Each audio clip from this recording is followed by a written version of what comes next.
नमस्कार। वट सावित्री व्रत कथा। भद्र देश के एक राजा थे जिनका नाम अश्वपति था। भद्र देश के राजा अश्वपति के कोई संतान न थी। उन्होंने संतान प्राप्ति के लिए मंत्रोच्चारण के साथ प्रतिदिन 1,00,000 आहुतियां दी। 18 वर्षों तक यही क्रम जारी रहा। इसके बाद सावित्री देवी ने प्रकट होकर वर दिया कि राजन, तुझे एक तेजस्वी कन्या पैदा होगी। सावित्री देवी की कृपा से जन्म लेने के कारण कन्या का नाम सावित्री रखा गया। कन्या बड़ी होकर बेहद रूपवान हुई। योग्य वर न मिलने की वजह से सावित्री के पिता दुखी थे। उन्होंने कन्या को स्वयं वर तलाशने भेजा। सावित्री तपोवन में भटकने लगी। वहां शाल्व देश के राजा धूम्रसेन रहते थे।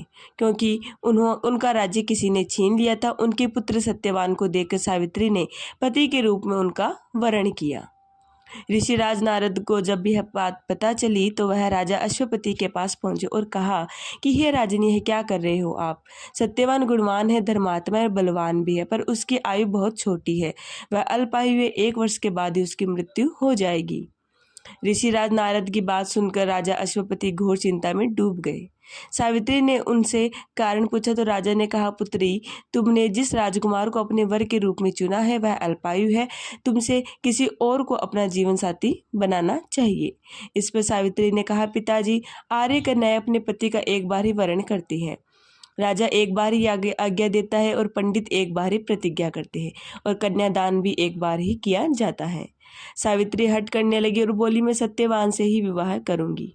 राजा अश्वपति ने सावित्री का विवाह सत्यवान से कर दिया। सावित्री अपने ससुराल पहुंचते ही सास ससुर की सेवा करने लगी। समय बीतता चला गया और नारद मुनि ने सावित्री को पहले ही सत्यवान की मृत्यु के दिन के बारे में बता दिया था। वह दिन जैसे जैसे करीब आने लगा, सावित्री अधीर होने लगी। उन्होंने 3 दिन पहले ही उपवास शुरू कर दिया। नारद मुनि द्वारा कथित निश्चित तिथि पर पितरों का पूजन किया। हर दिन की तरह सत्यवान उस दिन भी लकड़ी काटने जंगल चले गए। साथ में सावित्री भी गई। जंगल में पहुंचकर सत्यवान लकड़ी काटने के लिए एक पेड़ पर चढ़ गए। तभी उसके सिर में तेज दर्द होने लगा। दर्द से व्याकुल सत्यवान पेड़ से नीचे उतर गए। सावित्री अपना भविष्य समझ गई। सत्यवान के सिर को गोद में रखकर सावित्री सत्यवान का सिर सहलाने लगी। तभी वहां यमराज आते दिखी। यमराज अपने साथ सत्यवान को ले जाने लगी। सावित्री भी उनके पीछे पीछे चल पड़ी। यमराज ने सावित्री को समझाने की कोशिश की कि यही विधि का विधान है, लेकिन सावित्री नहीं मानी।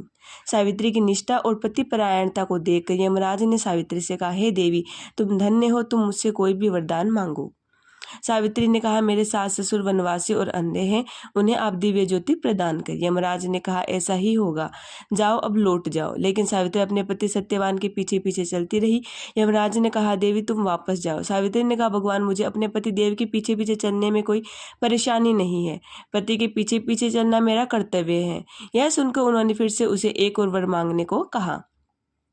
सावित्री बोली, हाँ, आपने सास ससुर का राज्य हमारे सास ससुर का राज्य छीन लिया गया है, उसे पुनः वापस दिला दे। यमराज ने सावित्री को यह भी वरदान दे दिया और कहा, अब तुम लौट जाओ। लेकिन सावित्री पीछे पीछे चलती रही। यमराज ने सावित्री को तीसरा वरदान मांगने को कहा। इस पर सावित्री ने 100 संतानों और सौभाग्य का वरदान मांगा। यमराज ने इसका भी वरदान सावित्री को दे दिया और सावित्री ने यमराज से कहा कि प्रभु, मैं एक पतिव्रता पत्नी हूँ और आपने मुझे पुत्रवती होने का आशीर्वाद दिया। यह सुनकर यमराज को सत्यवान के प्राण छोड़ने पड़े।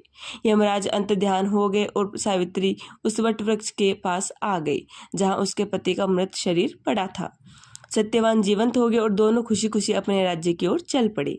दोनों जब घर पहुंचे तो देखा कि माता पिता को दिव्य ज्योति प्राप्त हो गई है। इस प्रकार सावित्री सत्यवान चिरकाल तक राज्य सुख भोगते रहे। अतः पतिव्रता सावित्री के अनुरूप ही प्रथम अपने सास ससुर का उचित पूजन करने के साथ ही अन्य विधियों को प्रारंभ करे। वट सावित्री करने और इस कथा को सुनने से उपवासक के वैवाहिक जीवन और जीवन साथी के आयु पर किसी प्रकार का कोई संकट आया भी हो तो वह भी टल जाता है।